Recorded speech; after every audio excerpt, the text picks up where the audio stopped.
तो बात करते हैं असेसमेंट ऑफ फिजिकल ग्रोथ की या फिर एंथ्रोपोमेट्री की। इसके ऊपर 5 नंबर क्वेश्चन आ जाता है, ठीक है। तो हम बात करेंगे about wait, length, head circumference, chest circumference, skin fold thickness, mid upper arm circumference, upper segment upon lower segment का जो रेशियो है इसके ऊपर। ये एंथ्रोपोमेट्रिक मेजर्स हैं जो कि पीडियाट्रिक्स में यहाँ पे इस्तेमाल होते हैं। सबसे पहले तो हम बात करें अबाउट वेट की, तो जो मिनिमम वेट होता है, मिनिमम जो बर्थ वेट होना चाहिए वो कितना होना चाहिए भाई, 2.5 kg का होना चाहिए। एंड इंडिया के अंदर जो एवरेज बर्थ वेट होता है वो 2.8 से लेके 2.9 kg तक है यार, ठीक है।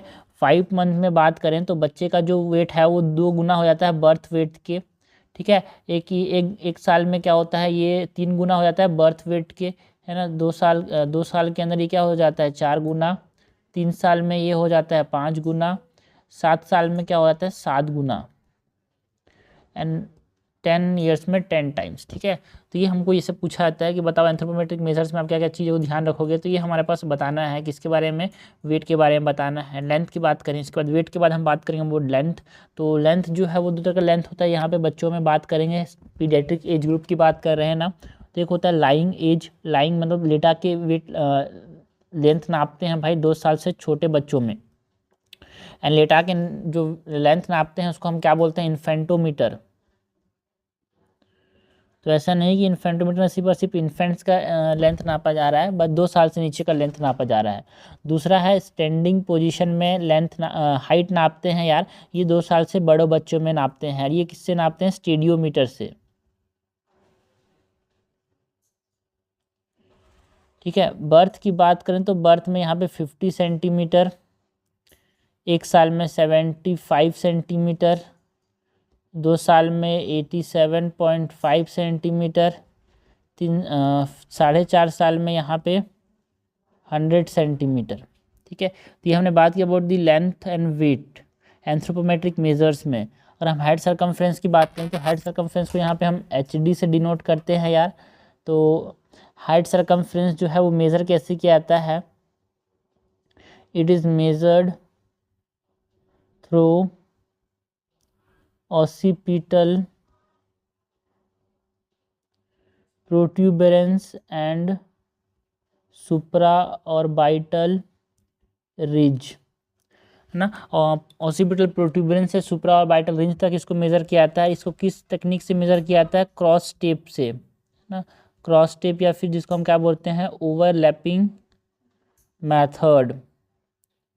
मतलब ये रहेगा, सपोज करो इस सेंट से उस सेंट को जब मिलाएंगे तो जहाँ पे क्रॉसिंग होगा ना उसको फिर देखेंगे और उसको माइनस कर देंगे एक दूसरे को। बर्थ की बात करें तो बर्थ में जो हेड सर्कमफ्रेंस होता है वो अराउंड 35 सेंटीमीटर का एवरेज की बात कर रहे हैं। एंड फर्स्ट 3 मंथ में ये 2 सेंटीमीटर पर मंथ ग्रो करता है, तो ये 41 सेंटीमीटर का हो जाता है यार। एंड 3 to 6 मंथ में ये जो ग्रोथ रेट है वो 1 सेंटीमीटर पर मंथ है। एंड ये 44 सेंटीमीटर का राउंड हो जाता है, एवरेज की बात कर रहे हैं।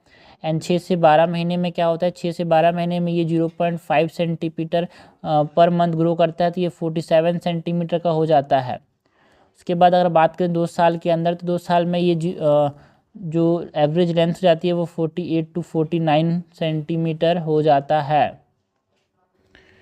तो हम चेस्ट सर्कमफ्रेंस की बात करें तो चेस्ट सर्कमफ्रेंस में, है ना, मिडवे बिटवीन दी, एंड जो चेस्ट सर्कमफ्रेंस है इसको हम CC से डिनोट करते हैं भाई।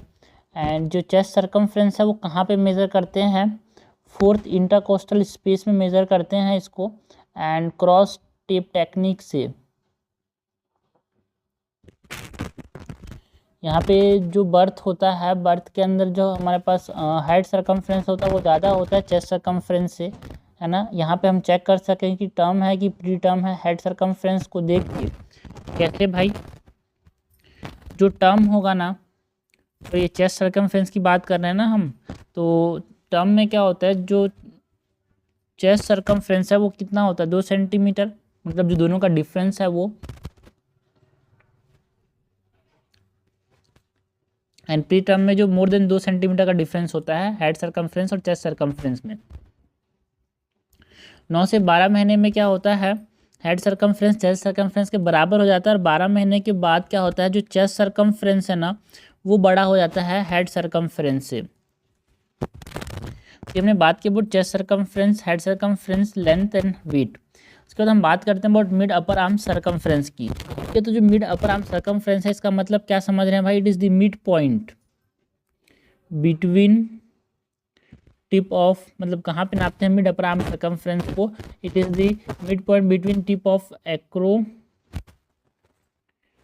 प्रोसेस एंड ओलिक्रेनॉन, है ना। लेफ्ट आर्म में मेज़र करते हैं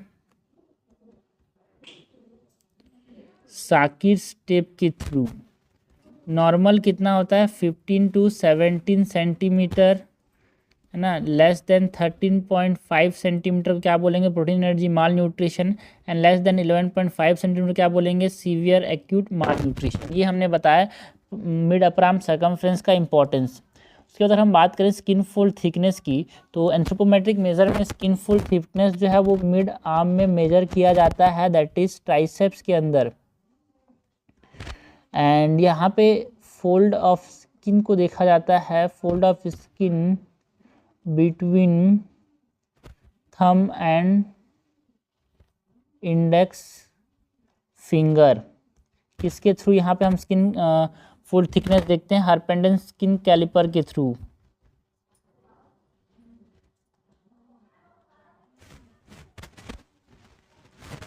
नॉर्मली जो स्किन फोल्ड थिकनेस होता है वो मोर देन 10 सेंटीमीटर होना चाहिए, and if it is less than 6 centimetre then इसको हम क्या बोलेंगे प्रोटीन एनर्जी माल न्यूट्रिशन बोलेंगे। ओके, तो ये हमने बात की about the skin fold thickness. इसके बाद हम एंथ्रोपोमेट्रिक मेजर में बात करते हैं अपर सेगमेंट अपॉन लोअर सेगमेंट की रेशियो की।